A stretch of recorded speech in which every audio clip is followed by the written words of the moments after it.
जब कोई अजनबी तुम्हें भड़काए, गाली दे, छुए या शारीरिक खतरा दे, तब तुम क्या करो? ये मैं भावनात्मक, तर्क और प्रैक्टिकल तीनों तरीके से बताऊंगा इसमें। जब कोई तुम्हें भड़काता है तो सबसे पहले एक बात दिमाग में रखो, हर प्रतिक्रिया का नुकसान होता है। अगर तुम गुस्से में तुरंत प्रतिक्रिया दोगे तो थोड़ी सी तसल्ली मिल सकती है, उस वक्त झटका लगेगा, कुछ पलों की तकलीफ खत्म होगी, मगर लंबी अवधि में नतीजा तुम्हारे लिए बुरा हो सकता है। तुम्हारे कपड़े फट सकते हैं, तुम्हें चोट लग सकती है, अस्पताल का खर्चा, जेल का खतरा और सबसे बड़ा तुम्हारी जिंदगी खतरे में पड़ सकती है। इसलिए पहली बात, तुरंत प्रतिक्रिया मत करो। ये रिएक्ट करने वाला दिमाग जो है ना कि अब मैं उसे सिखा दूंगा, अक्सर तुम्हें ही नुकसान पहुंचाता है। दूसरी बात, जब कोई अजनबी तुम्हें गाली दे रहा हो या धमका रहा हो तो उसे इंसान समझने की जरूरत नहीं। समझ लो कि वो उस पल जानवर जैसा व्यवहार कर रहा है, बस भौंक रहा है। जब एक कुत्ता काटे तो तुम पलट कर काटोगे क्या? नहीं ना, तुम उसे टालते हो, जरूरत हो तो डॉक्टर के पास ले जाते हो। वैसे ही यहाँ भी अपना अहंकार दबाओ। अहंकार बचाने के लिए अपनी जिंदगी खतरे में मत डालो। अहंकार थोड़ी चोट खाएगा, चलता है, पर जिंदगी के लिए लड़ाई मत करो। तीसरा नियम है सुरक्षा पहले। हालात अगर बिगड़ रही हो तो तुरंत दूरी बना लो। अगर मारपीट की कोशिश हो रही हो तो पीछे हट जाओ, गाड़ी में बैठ जाओ या वहां से भाग जाओ, पुलिस को फोन करो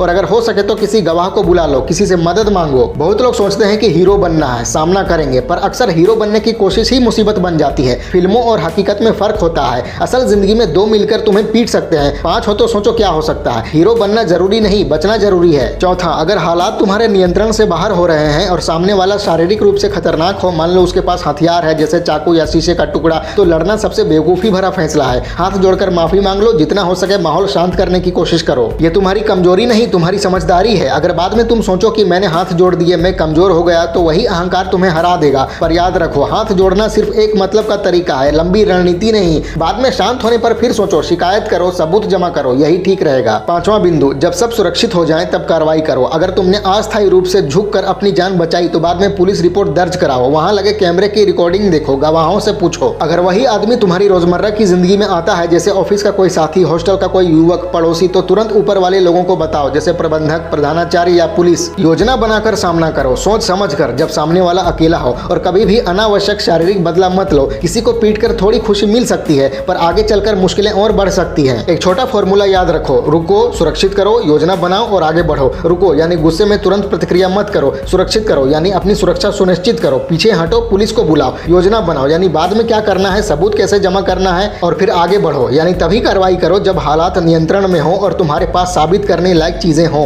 अब एक प्रैक्टिकल मिसाल बताऊं, मैं खुद भी एक बार कॉलेज में ऐसी स्थिति में फंसा था। एक लड़के ने एक लड़की को छेड़ा, मैं बीच में आया, धक्का मुक्की हो गई। उसके बाद कुछ लोगों ने मेरा पीछा किया, रेड लाइट पर रोका और जैसा हो सकता था मैंने प्रतिक्रिया दे दी, एक लड़के को थप्पड़ मार दिया। उसके बाद 8-10 लोगों ने मिलकर मुझे पीटा, पुलिस गुजर गई, किसी ने कुछ नहीं किया, मैं मरते मरते बचा। उस दिन मुझे समझ में आया कि हीरो बनने की कीमत क्या होती है। उस घटना के बाद मैंने सीखा कि अगर मैंने उस वक्त थोड़ा शांत रहकर पुलिस बुला ली होती या हाथ जोड़ लिए होते तो मैं बच सकता था। इसलिए मैं तुमसे यही कह रहा हूँ कि मेरी गलती से सीख लो। अब एक कॉमन डाउट आता है कि अगर कोई मुझे बार बार तंग करे, अपमान करे, काम पर या कॉलेज में, तो यहाँ रणनीति थोड़ी अलग है। अगर अपराधी वही आदमी है जिससे तुम रोज मिलती हो तो चुप मत बैठो, ऑफिस या कॉलेज में लिखित सबूत बनाओ, ईमेल, संदेश, गवाह, ऊपर वालों को बताओ, मानव संसाधन, प्रधानाचार्य, प्रबंधक, सार्वजनिक आमने सामने से बचकर व्यवस्थित तरीके से उसकी चाल खत्म करो, धीरे धीरे उसकी साख घटाओ, सबको सच दिखाओ, सबूत पेश करो। और हाँ, जब तुम सामना करो तो कभी शारीरिक मत करो। कमजोर वही होता है जो कमजोर पर हाथ उठाता है, तुम वैसा नहीं हो। तुम अपनी ताकत, शान और मर्यादा से दिखाओ। एक और जरूरी बात, अपने भावनाओं को काबू में रखना सीखो। जब तुम गुस्से में आते हो तो तुम्हारा दिमाग बचाव मोड में चला जाता है, उस वक्त सोचने और सही फैसला लेने की ताकत कम हो जाती है। इसलिए थोड़ा रुकना सीखो। 5 या 10 सेकंड का ठहराव भी बहुत फर्क ला देता है। अगर जरूरत हो तो गहरी सांस लो, 10 तक गिनो और फिर फैसला लो। ये छोटी सी आदत तुम्हें हर झगड़े या टकराव से निकलने में मदद करेगी। अब थोड़ा सोचने के तरीके की बात करते हैं। जो लोग समझदार होते हैं वही जिंदगी में ज्यादा सफल रहते हैं, क्योंकि वो बेवजह के झगड़ों से दूर रहते हैं। समझदारी से काम लेने वाले लोग मुसीबतें बढ़ाते नहीं बल्कि उन्हें खत्म करते हैं। अगर तुम हर छोटी बात पर लड़ते रहोगे तो अपनी ताकत और समय दोनों बर्बाद करोगे। जिंदगी एक लंबी दौड़ है, कुछ छोटी जीतें तुम्हें बड़ी हार में बदल सकती हैं, इसलिए लंबा सोचो। थोड़ी देर के लिए अपने अहंकार को भूल जाना छोटे दिमाग की बात नहीं। बड़ा दिमाग हमेशा सोचता है कि क्या मैं इस छोटी सी बात के लिए अपनी जिंदगी खतरे में डालूंगा। अगर जवाब नहीं है तो समझ लो तुम पहले ही समझदार इंसान हो। अब जब कभी ऐसी हालत आए तो ये छोटी सी प्रैक्टिकल लिस्ट याद रखो। पहला, सबसे पहले दूरी बना लो, तुम्हारी सुरक्षा सबसे अहम है। दूसरा, अगर मुमकिन हो तो आसपास के कैमरा या किसी गवाह पर ध्यान दो, जैसे सीसीटीवी या कोई राहगीर। तीसरा, तुरंत पुलिस को फोन करो, शिकायत दर्ज करवाओ। चौथा, अगर चोट लगी है तो अस्पताल जाकर जांच करवाओ और रिपोर्ट संभाल कर रखो। पांचवा, सबूत इकट्ठा करो, मैसेज, फोटो, वीडियो, गवाहों के नाम सब सुरक्षित रखो। छठा, अगर सामने वाला तुम्हारा जानकार है तो ऊपर के अफसरों या कानूनी रास्ते का सहारा लो। सातवां और सबसे जरूरी, अपने मन का सहारा बनाओ, दोस्तों, परिवार या किसी सलाह देने वाले से बात करो। अब एक और अहम बात, बदला लेने की सोच से कभी भी कोई फैसला मत लो। बदला कुछ पल की तसल्ली देगा पर पूरी जिंदगी को बिगाड़ सकता है। अगर किसी ने तुम्हें चोट पहुंचाई और तुमने गुस्से में उसका नुकसान कर दिया तो पूरी उम्र उसकी सजा भुगतनी पड़ेगी, जेल, पछतावा और अपने परिवार का दर्द। इसलिए हमेशा याद रखो, बदला नहीं, इंसाफ जरूरी है और इंसाफ का रास्ता कानून से होकर ही जाता है। अदालत का तरीका थोड़ा धीमा हो सकता है लेकिन वही सुरक्षित और सही रास्ता है। अब एक हिम्मत बढ़ाने वाली बात, समझदारी, धैर्य और सही योजना से तुम किसी भी मुश्किल हालात से निकल सकते हो। पेड़ का एक उदाहरण याद रखो, जो पेड़ बड़े और मजबूत होते हैं वही तूफान में झुककर बच जाते हैं, जो अकड़े रहते हैं वो टूट जाते हैं। तुम भी उसी पेड़ की तरह बनो, मजबूत रहो पर लचीले भी बनो। जब तूफान आए तो थोड़ा झुको, बचो और फिर संभल कर अपनी योजना के साथ आगे बढ़ो। और हाँ, अगर तुम्हारे साथ बार बार किसी का बुरा व्यवहार हो रहा है तो बिना सोचे समझे मत भिड़ो, सबूत जुटाओ, गवाहों को साथ लाओ और जब तुम पूरी तरह सुरक्षित रहो तब कार्रवाई करो। और अगर अचानक कोई घटना हो जाए तो रुक जाओ, पीछे हटो, पुलिस को बुलाओ या शांति से स्थिति संभालो। बाद में सोच समझ कर कदम उठाना ही समझदारी है। ये सारी बातें आसान है, बस इन्हें रोजमर्रा की जिंदगी में अपनाने की जरूरत है। जब भी कोई छोटी छोटी परेशानियां आए तुरंत प्रतिक्रिया मत दो, थोड़ा रुक कर सोचो। धीरे धीरे ये तुम्हारी आदत बन जाएगी जिससे तुम्हारा तनाव घटेगा, खतरनाक हालात से बच जाओगे और इज्जत के साथ जिंदगी में आगे बढ़ोगे। मेरा साफ सादा सुझाव ये है कि अपनी सुरक्षा को पहले रखो, अहंकार को काबू में रखो और कदम तभी उठाओ जब हालात तुम्हारे काबू में हो। अगर तुम इस तरीके को अपनाओगे तो जिंदगी में और समझदारी से आगे बढ़ोगे और अनावश्यक नुकसान से बच जाओगे। अपनी जिंदगी की कीमत समझो, चाहे कुछ भी हो जाए, जिंदगी सबसे जरूरी है। झुक जाना कमजोरी नहीं बल्कि समझदारी है। बाद में अपनी इज्जत और योजना के साथ फिर से खड़े होना ही असली जीत है। एक जरूरी बात, आसपास का ध्यान बना लो। जब भी बाहर जाओ आंखें और कान दोनों खुले रखो। फोन में घुसे रहना या ज्यादा तेज गाना सुनना तुम्हारी सुरक्षा घटाता है। रात में जाना पड़े तो रोशन रास्ते चुनो, भीड़ भाड़ वाले इलाकों में रहो और अगर हो सके तो किसी भरोसेमंद दोस्त को अपनी लोकेशन बता दो। अगर रोज बाहर जाना पड़ता है तो रूट थोड़े थोड़े बदलते रहो। हर दिन वही रास्ता लेने से तुम्हारा पता चल जाता है और वो तुम्हारे लिए खतरा बन सकता है। ये छोटी छोटी आदतें तुम्हारी सुरक्षा बहुत सुधार देंगी। दूसरा, बॉडी लैंग्वेज से बहुत कुछ नियंत्रित हो सकता है। जब माहौल तना हुआ लगे अपनी देह को आरामदायक और झगड़ालू ना दिखाने वाला रखो। हाथ खुला रखो, हथेली दिखाने से सामने वाला कम गुस्सा दिखा सकता है। आंखों में गंभीरता हो पर जोर से गुस्सा दिखाना चल पढ़ाऊ करेगा। जल्दी एक कदम पीछे हट जाना या साइड स्टेप करना मदद करता है। सीधे सामने खड़े होकर छाती बाहर करना लड़ाई जैसा संकेत देता है। थोड़ा एंगल बदल लो और सुरक्षित दूरी बनाए रखो। ये छोटे छोटे शारीरिक इशारे अक्सर माहौल शांत कर देते हैं। तीसरा, जबानी तरीका से शांत करने के लिए कुछ तैयार पंक्तियां रख लो। जब कोई भड़क रहा हो शांत आवाज में कहा तो चलो कोई बात नहीं, मैं बस निकल लेता हूँ या निकल लेती हूँ, या आप शांत हो जाइए, मैं पुलिस बुला लेता हूँ या लेती हूँ। ऐसे वाक्य सामने वाले का अहंकार शांत करते हैं और तनावट कम करते हैं। कभी कभी सामने वाले को मौका देने से उसकी गुस्से वाली ऊर्जा कम हो जाती है। अगर सामने वाला बहुत गाली गलौज कर रहा हो तो बार बार एक समान और तटस्थ जवाब दो, ठीक है। बार बार बोलने से सामने वाले को नया उत्तेजना नहीं मिलता और वो रुक सकता है। टेक्नोलॉजी का समझदारी से इस्तेमाल करो। अगर फोन से रिकॉर्ड कर पाओ तो धीरे धीरे रिकॉर्ड करना बहुत काम आता है। ऑडियो या वीडियो बाद में सहारा देते हैं। अगर सुरक्षित लगे तो सीधे किसी को कॉल पर जोड़ लो या लाइव कर दो ताकि तुम्हारी लोकेशन पता चलती रहे। इससे मदद मिलने के चांस बढ़ जाते हैं। गाड़ी में कैमरा लगा लो, घर के आसपास निगरानी कैमरा लगवा लो और फोन में आपातकालीन संपर्क का शॉर्टकट सेट कर लो। ये रोकथाम के तरीके आगे चलकर मदद करेंगे। कुछ मोबाइल ऐप्स ऐसी होती हैं जिनमें एक बटन दबाते ही तुम्हारी लोकेशन दोस्तों या परिवार को भेज दी जाती है। ऐसे टूल्स का इस्तेमाल कर लो। पांचवा, आसपास की चीजों का इस्तेमाल करना सीखो। अगर कोई खतरा हो तो पास की चीजों को बचकर निकलने के लिए उपयोग करो। भारी ट्रैफिक के पास से गाड़ी की तरफ निकल जाना, दुकानदारों के पास जाकर मदद मांगना या किसी सार्वजनिक जगह में चले जाना, ये सब ठोस तरीके हैं। अगर कोई चीज छीनने की कोशिश कर रहा हो या तुम्हें रोका जा रहा हो तो दूर से किसी की खास मदद को जोर से बोलना ज्यादा असर करता है। आई एम हेल्प कहने की बजाय किसी को नाम या चीज बताकर बोलो, जैसे भैया पुलिस बुलाइए। खास आवाजें ज्यादा काम करती हैं। बेसिक सेल्फ डिफेंस सीख लो पर ध्यान भागने और बच निकलने वाली तरीकों पर रखो, लड़ने पर नहीं। किसी सर्टिफाइड ट्रेनर से घुटने के प्रहार, कलाई से छूटने के तरीके और जमीन से हटकर निकलने जैसी सरल चालें सीखो। ऐसे हल्के और असरदार कदम जो कुछ सेकंड में तुम्हें बाहर निकलने में मदद दें। मकसद ये होना चाहिए कि तुम वहां से निकल जाओ, किसी को गंभीर चोट पहुंचाना नहीं। नियमित अभ्यास से रिफ्लेक्स तेज होते हैं और डर के वक्त दिमाग बेहतर निर्णय देता है। सातवां, घटना के बाद क्या करना है ये अच्छे से समझो। अगर कुछ हो गया है तो सबसे पहले डॉक्टर से चेकअप करवा लो और इलाज का पक्का रिकॉर्ड रखो। अस्पताल के कागज और डॉक्टर के नोट भविष्य में काम आते हैं। कपड़े अगर फटे हो या खून लगा हो तो उन्हें संभाल कर रखो, ये ठोस सबूत बन जाते हैं। तुरंत पुलिस में शिकायत दर्ज कराना, घटना का लिखित ब्यौरा बनवाना और पुलिस से आसपास के कैमरे के रिकॉर्डिंग मांगना, इन कामों को देर मत करो। अगर पुलिस मदद नहीं कर रही तो ऊपर वाले अधिकारी या वकील से सलाह लेनी चाहिए। एक छोटी कानूनी सलाह से पता चल जाएगा कि अगला कदम क्या होना चाहिए। आठवां, सोशल मीडिया का सही ढंग से इस्तेमाल करो। बहुत लोग तुरंत घटना की वीडियो या बातें सोशल मीडिया पर डाल देते हैं पर बिना सोचे समझे पोस्ट करने से तुम्हारा मामला कमजोर हो सकता है। कोई भी सार्वजनिक आरोप लगाने से पहले वकील से सलाह लेना बेहतर है। अगर सबूत सार्वजनिक कर रहे हो तो ध्यान रहे कि वो एडिटेड ना हो और पूरा संदर्भ साफ रखा जाए। गलत तरीके से दिखाना मुश्किल और उलझन बढ़ा देता है। साथ ही जो गालियां या अपशब्द वाले कमेंट आते हैं उन्हें तुरंत ब्लॉक या रिपोर्ट कर दो और अपनी प्राइवेसी सेटिंग्स मजबूत रखो। नौवां, आसपास वालों के व्यवहार को समझो। अक्सर लोग बीच में नहीं आते, इसलिए किसी एक व्यक्ति को सीधे आवाज देकर मदद मांगो, जैसे भाई नारंगी शर्ट वाले मदद करो।